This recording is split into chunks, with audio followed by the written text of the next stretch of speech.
Viewers, എല്ലാവർക്കും ദിജോസ് വേൾഡിൻ്റെ പുതിയൊരു വീഡിയോയിലേക്ക് സ്വാഗതം. ഇംപ്ലാന്റേഷൻ കഴിഞ്ഞു കഴിഞ്ഞാൽ ഉടനെ തന്നെ വജൈനയിൽ ഉണ്ടാകുന്ന 2 തരം ചേഞ്ചസിനെ പറ്റിയിട്ടാണ് ഇന്നത്തെ വീഡിയോയിൽ സംസാരിക്കുന്നത് കേട്ടോ. അപ്പോൾ അതെന്തൊക്കെയാണെന്ന് നമുക്ക് നോക്കാം. വീഡിയോ നമുക്ക് സ്റ്റാർട്ട് ചെയ്യാം. നമ്മൾ പ്രഗ്നന്റ് ആകാനായിട്ട് യൂട്രസ് പ്രിപ്പയർ ആവുന്നത് പോലെ തന്നെ നോർമൽ ഡെലിവറിക്ക് വേണ്ടിയിട്ടും അതുപോലെ മറ്റുള്ള ഇൻഫെക്ഷൻസ് ഒന്നും ശരീരത്തിനകത്തേക്ക് പ്രവേശിക്കാതിരിക്കാൻ വേണ്ടിയിട്ടും നിങ്ങളുടെ വജൈനയും കൂടി പ്രിപ്പയർ ആകുന്നു. ഇതിന്റെ ഭാഗമായിട്ട് പല തരത്തിലുള്ള ഡിഫറെന്റ് ആയിട്ടുള്ള ലക്ഷണങ്ങളും മാറ്റങ്ങളും ഒക്കെ നിങ്ങൾക്ക് വജൈനയിൽ ഫീൽ ചെയ്യാറുണ്ട്. ഒട്ടുമിക്ക മാറ്റങ്ങളും ഒക്കെ നിങ്ങൾക്ക് ആ ഒരു ഇംപ്ലാന്റേഷൻ നടക്കുന്ന സമയം മുതൽ തന്നെ ഫീൽ ചെയ്യും. കാരണം എന്താണെന്ന് വെച്ച് കഴിഞ്ഞാൽ ഇംപ്ലാന്റേഷൻ നടന്നതിന് ശേഷം പിന്നീട് അങ്ങോട്ടേക്ക് നമ്മുടെ സെർവിക്സ് ഭയങ്കര ആക്റ്റീവ് ആയിട്ടാണ് പ്രവർത്തിക്കുന്നത്. സെർവിക്സിനകത്തുകൂടെ മറ്റുള്ള ഇൻഫെക്ഷൻസും ബാക്ടീരിയാസും ഒന്നും കുഞ്ഞിലോട്ട് എത്താതിരിക്കാൻ വേണ്ടിയിട്ട് സെർവിക്സ് ക്ലോസ്ഡ് ആവുകയും കുഞ്ഞിന് പ്രൊട്ടക്ഷൻ കൊടുക്കുകയും ചെയ്യുന്നു. അതിന്റെ ഭാഗമായിട്ട് ശരീരം എഫക്റ്റീവായിട്ട് പ്രവർത്തിക്കുമ്പോഴേക്കും നിങ്ങൾക്ക് ഒരുപാട് മാറ്റങ്ങൾ പ്രഗ്നൻസിയുടെ സ്റ്റാർട്ടിംഗ് സ്റ്റേജിൽ തന്നെ അനുഭവപ്പെടാറുണ്ട് കേട്ടോ. അങ്ങനെ ഉണ്ടാകുന്ന വജൈനൽ ചേഞ്ചസ് എന്തൊക്കെയാണെന്ന് നമുക്ക് നോക്കാം. വീഡിയോ നമുക്ക് സ്റ്റാർട്ട് ചെയ്യാം കേട്ടോ. ഏറ്റവും ആദ്യത്തെ ഒരു വ്യത്യാസമാണ് വജൈനയുടെ ആ ഒരു സ്കിന്നിനുണ്ടാവുമല്ലോ. അതായത് നമുക്ക് വജൈന എന്ന് പറയുന്നത് നമ്മുടെ കൃത്യമായിട്ടുള്ള ജനനേന്ദ്രിയം. ആ ഭാഗത്ത് നമുക്ക് കളർ ഉണ്ടാകും. ആ ഒരു കളർ എന്ന് പറയുന്നത് ലൈറ്റ് പിങ്ക് ആയിട്ടുള്ള കളറായിരിക്കും. ഈ ലൈറ്റ് പിങ്ക് കളറ് നിങ്ങൾ പ്രഗ്നന്റ് ആകുന്നുണ്ടെങ്കിൽ മാത്രം നിങ്ങളിലോട്ടുള്ള ബ്ലഡ് സർക്കുലേഷൻ കൂടുമ്പോഴേക്കും, അതായത് സെർവിക്സിലോട്ടുള്ള ബ്ലഡ് സർക്കുലേഷനും നിങ്ങളുടെ ആ ഒരു പ്രൈവറ്റ് പാർട്ടിലോട്ടുള്ള ബ്ലഡ് സർക്കുലേഷനും വർദ്ധിക്കുന്നതിന്റെ ഭാഗമായിട്ട് കളർ ചേഞ്ച് ഉണ്ടാകുന്നു. ഒരു ഡാർക്ക് ബ്ലൂ ഷെയ്ഡിലോട്ടോ അല്ലെങ്കിൽ പർപ്പിൾ കളറിലോട്ടോ ബ്ലഡ് സർക്കുലേഷൻ ഭയങ്കര കൂടുതലായിട്ട് വരുമ്പോഴേക്കും നിങ്ങൾക്ക് മാറ്റം കാണാനായിട്ട് സാധിക്കുന്നു. അതുപോലെ തന്നെ ഒരുപാട് ഡാർക്ക് റെഡ് ആയിട്ടുള്ള പിങ്കിഷ് ആയിട്ടുള്ള കളറിലോട്ടും നിങ്ങൾക്ക് ഈ ഒരു വ്യത്യാസം കാണാനായിട്ട് സാധിക്കും. ഇത് ഏറ്റവും കൂടുതൽ നമുക്ക് ഉണ്ടാവുന്നത് ബ്ലഡ് സർക്കുലേഷൻ വർദ്ധിക്കുമ്പോഴാണ്. നോർമലി പ്രഗ്നന്റ് ആകുന്ന സ്ത്രീകൾക്ക് ആ പ്രഗ്നൻസിയുടെ സ്റ്റാർട്ടിംഗ് സ്റ്റേജിൽ മുതൽ തന്നെ എത്രയാണോ നിങ്ങൾക്ക് ബ്ലഡ് സർക്കുലേഷൻ ഉണ്ടായിരുന്നത് അതിനേക്കാളും ഒരുപാട് പെർസെന്റേജ് നിങ്ങൾക്ക് ബ്ലഡ് സർക്കുലേഷൻ വർദ്ധിക്കുന്നു. ഇതിന്റെ ഭാഗമായിട്ടാണ് ഏറ്റവും ആദ്യം തന്നെ ഈ ഒരു വ്യത്യാസം കാണുന്നത് കേട്ടോ. രണ്ടാമതായിട്ടുണ്ടാവുന്ന ലക്ഷണം വജൈനൽ ഡിസ്ചാർജ് ആണ് കേട്ടോ. ഇനി സാധാരണയായിട്ട് നമുക്ക് ഓവുലേഷന്റെ ഇംപ്ലാന്റേഷൻ നടക്കുന്നത് ഓവുലേഷൻ കഴിഞ്ഞിട്ട് 6 to 12 ഡേയ്സിലാണ്. ഈ ഒരു ടൈം പീരീഡിൽ വെച്ചിട്ടാണ് നമുക്ക് എല്ലാ തരത്തിലുള്ള പ്രഗ്നൻസി സിംറ്റംസ് കണ്ടു തുടങ്ങുന്നത്. ഒരുപാട് പേര് ചോദിക്കുന്നുണ്ട് ഈ ഒരു വജൈനൽ ഡിസ്ചാർജ് ഒക്കെ എപ്പോഴാണ് അപ്പോൾ ഉണ്ടാവുന്നത് എന്നതിനെ പറ്റിയിട്ട്. 6th ഡേ മുതൽ നമ്മുടെ ആ ഒരു എൻഡോമെട്രിയം ക്യാവിറ്റിയിൽ വന്നിട്ട് ഇത് അറ്റാച്ച് ആകാനായിട്ടുള്ള ചാൻസസ് ഭയങ്കര കൂടുതലാണ്. അതിന് മുൻപുള്ള സമയങ്ങളിലൊക്കെ തന്നെയും ഈ ഒരു പ്രോസസ്സ് അങ്ങോട്ടേക്ക് നടക്കാൻ വേണ്ടിയിട്ടും ആ ഒരു ഫെർട്ടിലൈസ്ഡ് ആയിട്ടുള്ള എഗ്ഗിനെ പുഷ് ചെയ്യാതെ കൊടുക്കാനൊക്കെ വേണ്ടിയിട്ട് നമ്മുടെ ശരീരത്തിൽ ഒരുപാട് ഹോർമോൺസ് പ്രൊഡ്യൂസ് ആകുന്നുണ്ട്. നമ്മുടെ റീപ്രൊഡക്റ്റീവ് ഹോർമോൺസ് ആയിട്ടുള്ള ഈസ്ട്രോജനും പ്രൊജസ്ട്രോണും ഒക്കെ ഈ ഒരു സമയത്ത് ക്രൂഷ്യൽ ആയിട്ടുള്ള ഒരു പാർട്ടാണ് വഹിക്കുന്നത്. സാധാരണയായിട്ട് നമുക്ക് ഈസ്ട്രോജൻ ഹോർമോൺ വേണ്ടത് നമ്മുടെ ഓവുലേഷൻ ഫേസിലും അതിനുശേഷം നമുക്ക് പ്രൊജസ്ട്രോൺ ഹോർമോൺ ആണ് ലൂട്ടിയൽ ഫേസിൽ വേണ്ടത്. ഈ ഒരു രീതിക്കാണ് എപ്പോഴും പോകുന്നത്. പ്രൊജസ്ട്രോണിന്റെ ഒരു ഹൈക്ക് ശരീരത്തിൽ ഉണ്ടാവുമെങ്കിലും ചെറിയൊരു രീതിക്ക് തന്നെ ഈസ്ട്രോജന്റെ ഒരു ഇൻക്രീസും കൂടിയും ശരീരത്തിൽ ഒരു മിഡ് ലൂട്ടിയൽ ഫേസിൽ നമുക്ക് ഉണ്ടാകും. അതായത് ലൂട്ടിയൽ ഫേസിന്റെ മിഡ് പോർഷനിൽ വെച്ചിട്ട് എപ്പോഴും ഡൊമിനൻസ് ഉണ്ടാകുന്നത് പ്രൊജസ്ട്രോണിനാണ്. പക്ഷേ ഈസ്ട്രോജനും കൂടി ഉണ്ടാകുമ്പോഴാണ് എൻഡോമെട്രിയൽ ലൈനിങ് സപ്പോർട്ട് ചെയ്യുന്നതിനും സെർവിക്സ് ഒക്കെ നന്നായിട്ട് വർക്ക് ചെയ്യുന്നതിനും ഒക്കെ വേണ്ടിയിട്ടുള്ള ഒരു സിറ്റുവേഷൻ അവിടെ ഉണ്ടാകുന്നത്. അത് മാത്രമല്ല ഫലോപ്പിയൻ ട്യൂബ് നന്നായിട്ട് വർക്ക് ചെയ്യുന്നതിനും അത് ഇംപ്ലാന്റേഷൻ സക്സസ്ഫുൾ ആവുന്നതിനും എൻഡോമെട്രിയം നന്നായിട്ട് മെയിൻറ്റെയിൻ ചെയ്യുന്നതിനും ഈ ഒരു ഈസ്ട്രോജനും ഇമ്പോർട്ടന്റ് ആയിട്ടുള്ള ഒരു പങ്ക് വഹിക്കുന്നുണ്ട്. ഈസ്ട്രോജൻ ഹോർമോൺ ശരീരത്തിൽ കൂടി കഴിയുമ്പോൾ നമുക്കുണ്ടാവുന്ന ഏറ്റവും വലിയൊരു ലക്ഷണമാണ് ഈ ഇതുപോലെയുള്ള വജൈനൽ ഡിസ്ചാർജ് ഉണ്ടാവുക എന്ന് പറയുന്നത്. ഒരു മിഡ് ലൂട്ടിയൽ ഫേസിലായിരിക്കും നമുക്ക് ഇത്തരത്തിലുള്ള വജൈനൽ ഡിസ്ചാർജ് കൂടുതലായിട്ട് ഫീൽ ചെയ്യുന്നത്. ഈ ഒരു ടൈപ്പ് ഡിസ്ചാർജ് നമുക്ക് കൂടി കഴിഞ്ഞു കഴിഞ്ഞാൽ ഏകദേശം നമുക്കൊരു മിഡ് ലൂട്ടിയൽ ഫേസിൽ വെച്ച് ഈ ഒരു ഡിസ്ചാർജ് ഉണ്ടാകുന്നു. അത് ചിലപ്പോൾ ഈസ്ട്രോജന്റെ ഹൈക്ക് മൂലമോ പ്രൊജസ്ട്രോണിന്റെ ഇൻക്രീസ് മൂലമോ നമുക്ക് ഉണ്ടാകാനായിട്ട് ചാൻസ് ഉണ്ട്. പക്ഷേ പിന്നീട് അങ്ങോട്ടേക്കുള്ള ദിവസങ്ങളിലും ഗ്രാജുവലി ഇതേപോലെ തന്നെ നമുക്ക് ഡിസ്ചാർജ് പോകുന്നുണ്ടെങ്കിൽ അത് പ്രഗ്നൻസിയുടേതാകാനായിട്ടും കൂടി ചാൻസ് ഉണ്ട് കേട്ടോ. കാരണം ഈ എല്ലാ സൈക്കിളിലും മിഡ് ലൂട്ടിയൽ ഫേസിൽ വെച്ചിട്ട് പ്രൊജസ്ട്രോണും ഈസ്ട്രോജനും ഇൻക്രീസ് ആവുന്നതോടൊപ്പം തന്നെ ആ ഒരു മൊമെന്റിൽ വെച്ചിട്ട് നമുക്ക് പ്രഗ്നൻസി സക്സൈഡ് ആയിട്ടുണ്ടെങ്കിൽ പ്രഗ്നൻസി സക്സസ്ഫുൾ ആയിട്ടുണ്ടെങ്കിൽ പിന്നീട് അങ്ങോട്ടേക്കും എൻഡോമെട്രിയത്തിനെ തിക്കായിട്ട് തന്നെ മെയിൻറ്റെയിൻ ചെയ്യുന്നതിനും ആ പ്രഗ്നൻസി സർവൈവ് ചെയ്യാൻ വേണ്ടിയിട്ടുള്ള ഒരു സിറ്റുവേഷൻ ഒരുക്കുന്നതും സെർവിക്സിനെ ഹെൽത്തി ആയിട്ട് മെയിൻറ്റെയിൻ ചെയ്യുന്നതും ഒക്കെ ഈ 2 ഹോർമോൺസ് ആണ്. അതുകൊണ്ട് അതിന്റെ രണ്ടിന്റെയും ഹൈക്ക് കൊണ്ട് നിങ്ങൾക്ക് ഭാവിയിൽ പിന്നീടും വജൈനൽ ഡിസ്ചാർജ് ഉണ്ടാകാനായിട്ട് ചാൻസ് ഉണ്ട്. അപ്പോൾ ഈ മിഡ് ലൂട്ടിയൽ ഫേസിൽ വരുന്ന ഒരു ഡിസ്ചാർജ്, അതായത് ഓവുലേഷന്റെ 7th ഡേ ഒക്കെ നമുക്ക് ഉണ്ടാകുന്ന ഈ ഒരു ഡിസ്ചാർജ് നിങ്ങൾക്ക് കണ്ടിന്യൂസ് ആയിട്ട് പോകുന്നുണ്ടോ എന്നാണ് ഏറ്റവും ആദ്യം തന്നെ നിങ്ങൾ നോക്കേണ്ടത്. കണ്ടിന്യൂസ് ആയിട്ട് പോകുന്നുണ്ടെങ്കിൽ അത് പ്രഗ്നൻസിയുടേതാകാനായിട്ട് ചാൻസ് ഉണ്ട്. ഇനി നിങ്ങൾക്ക് പ്രഗ്നൻസി അല്ല പീരിയഡ്സ് ആണ് വരുന്നതെങ്കിൽ ഒരു പകുതി ഒരു പോർഷനിൽ വെച്ചിട്ട് ഈ ഡിസ്ചാർജ് സ്റ്റോപ്പ് ആകാനായിട്ടും ചാൻസ് ഉണ്ട് കേട്ടോ. ഇനി ഞാൻ ഈ ഡിസ്ചാർജ് എന്ന് പറയുമ്പോഴേക്കും ഓവുലേഷൻ സമയത്ത് പ്രൊജസ്ട്രോണിന്റെ ഒരു ഹൈക്ക്, ഈസ്ട്രജന്റെ ഒരു ഹൈക്ക് മൂലം മിഡ് ലൂട്ടിയൽ ഫേസിൽ നമുക്ക് ഉണ്ടാകുന്ന ഡിസ്ചാർജ് ഒരു സ്പെഷ്യൽ ടൈപ്പാണ്. അതായത് ഇത് നമുക്ക് ഓഡർലെസ് ആയിട്ടുള്ള, അതായത് മണമൊന്നും ഒരുപാട് നമ്മൾ മൂക്കിലോട്ട് എടുത്ത് മണപ്പിച്ചാൽ മാത്രം ചിലപ്പോൾ നമുക്കൊരു മണം തോന്നും.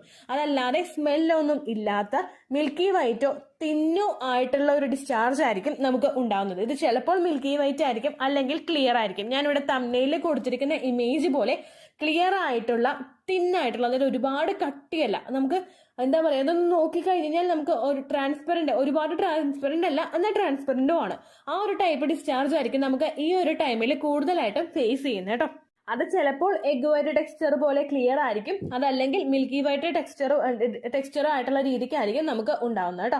ഏറ്റവും ആദ്യത്തെ ഈ ഒരു റീസൺ എന്ന് പറയുന്നത് ഈസ്ട്രോജന്റെ ഹൈക്ക് മൂലമാണെങ്കിൽ പിന്നീട് അങ്ങോട്ടേക്ക് നമുക്ക് ആ ഒരു സെർവിക്സിലോട്ടുള്ള ബ്ലഡ് സർക്കുലേഷൻ കൂടുന്നതുമാണ് നിങ്ങൾക്ക് ഇത്തരത്തിലുള്ള ഡിസ്ചാർജ് ഉണ്ടാകാനായിട്ടുള്ള ഒരു ചാൻസ് കേട്ടോ. അങ്ങനെ ഒരു രീതിക്ക് നമുക്ക് ഡിസ്ചാർജ് പോയി കഴിഞ്ഞാൽ അടുത്തതായിട്ട് നമ്മൾ ശ്രദ്ധിക്കേണ്ടത് ഇതിനെ ചുറ്റിപ്പറ്റി മറ്റുള്ള എന്തെങ്കിലും ലക്ഷണങ്ങൾ നിങ്ങൾക്ക് വരുന്നുണ്ടോ എന്ന് നോക്കുക.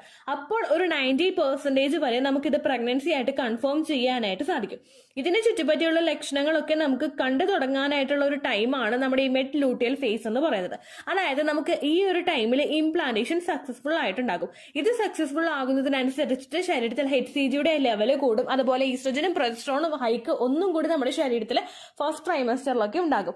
അതിനെ ചുറ്റിപ്പറ്റി നമുക്ക് പറയാൻ പറ്റുന്ന ഏറ്റവും വിസിബിൾ ആയിട്ടുള്ള ലക്ഷണങ്ങളാണ് വൊമിറ്റ് ചെയ്യാനായിട്ട് തോന്നുക, അല്ലെങ്കിൽ വൊമിറ്റ് ചെയ്യുക, കണ്ടിന്യൂസ് ആയിട്ട് ഹാർട്ട് ബേൺ ഉണ്ടാവുക, തളർച്ചയും ക്ഷീണവും ഒക്കെ കണ്ടിന്യൂസ് ആയിട്ട് നമുക്ക് വരിക, ഉറക്ക കൂടുതൽ നമുക്ക് ഉണ്ടാവുക, ചില സമയങ്ങളിൽ രാത്രി ഒട്ടും തന്നെ ഉറക്കം ഇല്ലാത്ത സിറ്റുവേഷൻസ് ഉണ്ടാവുക. ഈ ലക്ഷണങ്ങളൊക്കെ കണ്ടിന്യൂസ് ആയിട്ട് വരുന്നുണ്ടെങ്കിൽ നമുക്കത് പ്രഗ്നൻസി പോസിറ്റീവ് ആയതായിട്ട് കൺക്ലൂഡ് ചെയ്യാനായിട്ട് സാധിക്കും കേട്ടോ. അപ്പൊ നമ്മൾ നമ്മുടെ ബോഡിയെ മെയിൻറ്റെയിൻ ചെയ്ത് കൊടുക്കുകയാണ് ഈ ഒരു സമയത്ത് വേണ്ടത്. ഇതുപോലുള്ള ഡിസ്ചാർജ് കൂടുതലായിട്ട് വരുന്ന സമയത്ത് നമുക്ക് വജൈനൽ ഇൻഫെക്ഷൻസ് പോലുള്ളവ റെക്കറന്റ് ആയിട്ട് ഉണ്ടാകാനായിട്ട് ചാൻസ് ഉണ്ട്. ഡിസ്ചാർജ് കൂടുതലായിട്ട് വരുമ്പോഴേക്കും നമുക്ക് അവിടെ ഒരുപാട് നനവ് ഫീൽ ചെയ്യും. അതിന്റെ ഭാഗമായിട്ട് ചൊറിച്ചിൽ ഉണ്ടാകാനായിട്ട് സാധ്യതയുണ്ട്. പ്രഗ്നൻസി പോസിറ്റീവ് ആകുന്ന സമയത്ത് നമുക്ക് ചൊറിച്ചിലും അതുപോലെ ഈസ്റ്റ് ഇൻഫെക്ഷനും ഒക്കെ ഉണ്ടാകാനായിട്ടുള്ള ചാൻസസ് ഭയങ്കര കൂടുതലാണ്. അതുകൊണ്ട് ഡിസ്ചാർജ് പോകുന്ന സമയത്ത് നിങ്ങൾ ഒന്നുകൂടി ഇന്റിമേറ്റ് ഹൈജീൻ നന്നായിട്ട് കൊണ്ടുപോവുക. ഒരു ദിവസം 2 തവണയെങ്കിലും നമ്മൾ ആ ഒരു അണ്ടർ ഗാർമെന്റ്സ് മാറാനായിട്ട് ശ്രദ്ധിക്കുക. ചെറു ചൂടുവെള്ളം ഉപയോഗിച്ചിട്ട് അവിടെ വാഷ് ചെയ്യുക. ഒരുപാട് ഹാംഫുൾ ആയിട്ടുള്ള സോപ്പൊന്നും ഇട്ട്, അതായത് ഒരുപാട് ഫ്രാഗ്രൻസ് ഉള്ള സോപ്പൊന്നും ഇട്ട് കണ്ടിന്യൂസ് ആയിട്ട് അവിടെ വാഷ് ചെയ്യേണ്ട ആവശ്യമൊന്നുമില്ല കേട്ടോ. നമ്മൾ ജസ്റ്റ് ഒരു ടാപ്പ് വാട്ടർ ഉപയോഗിച്ചിട്ട് നന്നായിട്ട് ക്ലീൻ ചെയ്താൽ മതി. ചൊറിച്ചിൽ അങ്ങനെ എന്തെങ്കിലും വരുന്നുണ്ടെങ്കിൽ നേരിയ ഒരു ചൂടുവെള്ളം നമുക്ക് ഒഴിച്ചു കൊടുക്കാവുന്നതാണ്. അസ്വസ്ഥതകളും ചൊറിച്ചിലും ഒക്കെ കൂടുതലായിട്ട് വരുന്നുണ്ടെങ്കിൽ ഡോക്ടറെ കണ്ടിട്ട് ഇന്റിമേറ്റ് ഹൈജീന്റെ പ്രൊഡക്ട്സ് ഉപയോഗിക്കുക. ഈസ്റ്റ് ഇൻഫെക്ഷൻ അല്ല എന്നുള്ള കാര്യവും കൂടി നിങ്ങൾ ഉറപ്പുവരുത്തുക കേട്ടോ. ഇത്രയും ശ്രദ്ധിച്ചു കഴിഞ്ഞാൽ കൃത്യമായിട്ട് അത് എന്തുകൊണ്ടാണ് ഇങ്ങനെ സംഭവിക്കുന്നത് നമുക്ക് മനസ്സിലാക്കാനായിട്ട് സാധിക്കും. ഇനി ഈ ഒരു ലക്ഷണം ഉണ്ടെങ്കിൽ മാത്രമാണോ പ്രഗ്നന്റ് ആവുക എന്ന് വിചാരിക്കുന്ന ഒരുപാട് പേരുണ്ട്. ഈസ്ട്രജന്റെയും പ്രൊജസ്ട്രോണിന്റെയും ലെവല് നമ്മുടെ ലൂട്ടിയൽ ഫേസിൽ എന്തായാലും കൂടും എന്ന് വെച്ചിട്ട് എല്ലാവർക്കും ഇതുപോലെ ഡിസ്ചാർജ് ഉണ്ടായിക്കൊള്ളണമെന്നില്ല. ചിലവർക്ക് ഈ ഒരു ടൈപ്പ് വ്യത്യാസം ഉണ്ടാകുന്നത് ചിലപ്പോൾ വജൈനൽ ഡ്രൈനസിലൂടെ ആയിരിക്കും. അതായത് യാതൊരു തരത്തിലുള്ള ഒരു ഡിസ്ചാർജ് ഉണ്ടാവില്ല. ഇനി ഡിസ്ചാർജ് പോകുന്നുണ്ടെങ്കിൽ തന്നെ ക്വാണ്ടിറ്റി ഭയങ്കര ലെസ് ആയിരിക്കും. ചിലവർക്ക് പ്രഗ്നൻസി സിംറ്റംസ് ഒന്നും, ഞാനിപ്പോൾ പറഞ്ഞത് കൺഫേം ചെയ്യാൻ പറ്റുന്നത് പോലുള്ള പ്രഗ്നൻസി സിംറ്റംസ് ഒന്നും തന്നെ ഉണ്ടാവില്ല. അപ്പോൾ അങ്ങനെയുള്ള ഒരു പ്രഗ്നൻസി പ്രതീക്ഷിക്കേണ്ട എന്നാണോ വിചാരിക്കുന്നതെങ്കിൽ ഒട്ടുമല്ല. അങ്ങനെയുള്ള ആളുകൾക്കും പ്രഗ്നൻസി പോസിറ്റീവ് ആകാനായിട്ട് ചാൻസ് ഉണ്ട്. ഓരോരുത്തരുടെയും ബോഡി ടൈപ്പ് ഡിഫറെന്റ് ആയതുകൊണ്ട് ചിലവർക്ക് ചില സിറ്റുവേഷനിൽ വജൈനൽ ഡ്രൈനസ് ആയിരിക്കും കൂടുതലായിട്ട് അനുഭവപ്പെടുന്നത്. അതായത് ചില ആളുകൾക്ക് ഉണ്ടാവുന്നതാണ് ഓവുലേഷൻ നടക്കുന്ന സമയത്ത് ഡിസ്ചാർജ് ഒന്നും ഉണ്ടാവില്ല, പക്ഷെ ഓവുലേഷൻ ഉണ്ടാവില്ലേ? ഉണ്ടാവും. അതേ സെയിം രീതി തന്നെയാണ് ഈ ഒരു സമയത്ത് നമുക്കുണ്ടാകുന്നത്. പ്രഗ്നൻസിയുടെ എല്ലാ മാറ്റങ്ങളും ശരീരത്തിലുണ്ടാകും, പക്ഷേ പ്രഗ്നൻസി ഡിസ്ചാർജ് ഉണ്ടാവില്ല. അതുകൊണ്ട് ഈ ഒരു ലക്ഷണം ഇല്ലെങ്കിൽ നിങ്ങൾ പ്രഗ്നൻസി ആകില്ല എന്ന് വിചാരിച്ചിട്ട് ഒരിക്കലും ഇരിക്കരുത് കേട്ടോ. ചില ആളുകൾക്ക് ഈ ഡിസ്ചാർജ് പോകുന്നതിന്റെ അളവ് ഭയങ്കര കൂടുതലായിരിക്കും. ചില ആളുകൾക്ക് ഒട്ടും തന്നെ ഡിസ്ചാർജ് ഉണ്ടാവില്ല, പക്ഷേ ടെസ്റ്റ് ചെയ്ത് നോക്കുമ്പോൾ പോസിറ്റീവ് ആയിരിക്കും. അതാണ് കേട്ടോ കൺവേ ചെയ്യാനായിട്ട് ശ്രമിച്ചത്. ഈ ഒരു ലൂട്ടിയൽ ഫേസിന്റെ സമയത്ത് കൂടി കടന്നു പോകുമ്പോഴും നിങ്ങൾ ശരീരം നന്നായിട്ട് ശ്രദ്ധിക്കുക. അതായത് നമ്മളെ കൊണ്ട് ചെയ്ത് കൊടുക്കാൻ പറ്റുന്ന ഒരു സപ്പോർട്ട് ബോഡിക്ക് നിങ്ങൾ ചെയ്ത് കൊടുക്കുക. അത് നിങ്ങൾക്ക് ചെയ്യാൻ പറ്റുന്നത് ഹെൽത്തി ആയിട്ടുള്ള ഫുഡ് കഴിക്കുമ്പോഴും സ്ട്രെസ് ഫ്രീ ആയിട്ട് ഇരിക്കുമ്പോഴും വെള്ളം ധാരാളം കുടിക്കുമ്പോഴും അതുപോലെ ഫെർട്ടിലിറ്റി എക്സസൈസുകൾ ചെയ്യുമ്പോഴുമാണ്.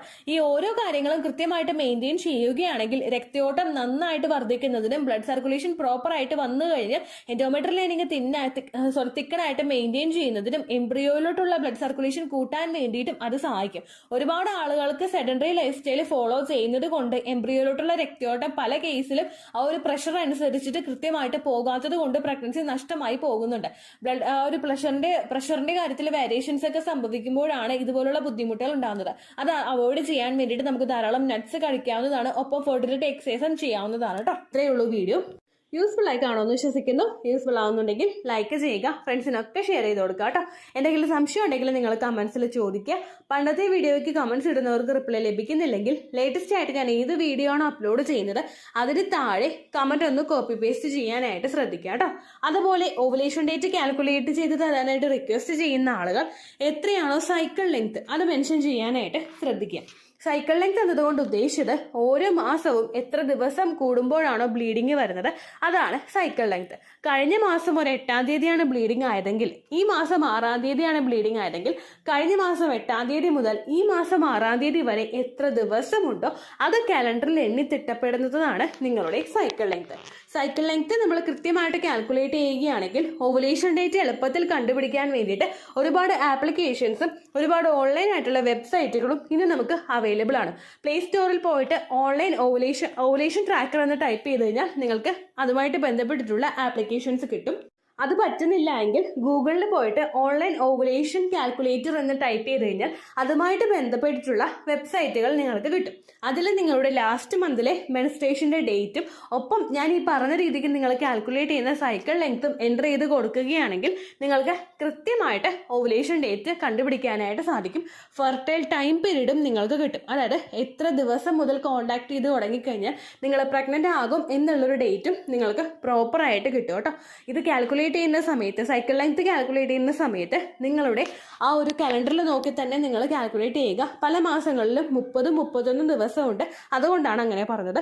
ഒപ്പം നിങ്ങൾക്ക് ബ്ലീഡിങ് തുടങ്ങിയ ദിവസത്തിന് വേണം നിങ്ങൾ ഡേ 1 ആയിട്ട് എടുക്കാൻ വേണ്ടിയിട്ട്. സ്പോട്ടിങ് തുടങ്ങിയ ദിവസത്തിനെ അതായത് ചെറുതായിട്ട് ഡിസ്ചാർജ് പോയി തുടങ്ങിയ ദിവസത്തിനെ നിങ്ങൾ കൺസിഡർ ചെയ്യേണ്ട ആവശ്യം ഇല്ല കേട്ടോ. അപ്പോൾ ഇത്രയേ ഉള്ളൂ വീഡിയോ. അടുത്തൊരു വീഡിയോ ആയിട്ട് നമുക്ക് വീണ്ടും കാണാം. ബൈ.